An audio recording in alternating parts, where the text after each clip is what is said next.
We know that it's awkward. We know it's stressful. When you want to give direct feedback, it's, we have the concern, which is we want the other person to grow. We have the concern that we want the betterment of the individual.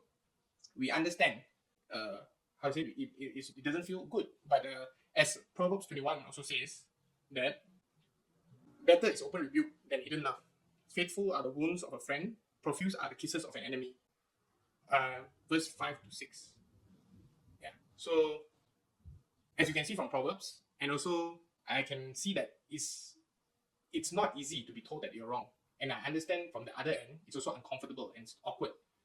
But feedback is two-sided. I mean, there's two people, one's giving the feedback, one's receiving the feedback. And I can honestly tell you, being a businessman, and there's no easy way to give perfect feedback, right? It's not easy. Ultimately, people can take it the wrong way, and people can also appreciate your feedback, and people, like what the Proverbs text is saying, people can actually understand that you are actually trying to love them.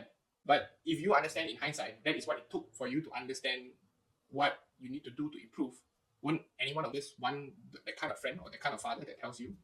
I mean, just an example from St. Helens, when I was still just as a non-Christian, still asking questions about Christianity.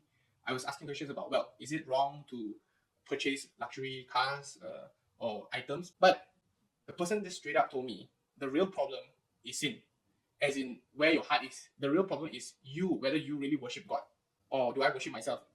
I could have taken that very wrongly. I could have been offended by his statement and by saying that you are telling me that I don't love God, but by God's grace, it just made sense to me. So and the thing is, when I came to CRC, the answers were the same. It wasn't like it's the same as what I heard from St. Helens in the UK, and the discussions and everything is the same. There's no difference between the two. But I understand, end of the day, there is also something that maybe all of us, being Malaysian, okay, this includes me, that maybe we have this harmony that we want to keep, right? And this harmony stems from us, maybe when we were younger, we are just being told, you do what you do, people do whatever they do, as long as everyone is happy, let's just keep each other happy. Let them do what they think is right. We just want to make sure that we don't rub wrongly or you offend anyone. So that's really maybe our real underlying issue. And therefore, I would like to maybe end with this question for everybody by asking this question. What would you rather have?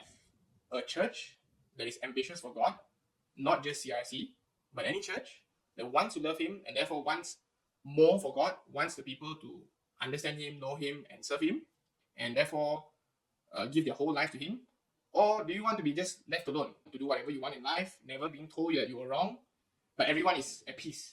No one brings up sensitive topic.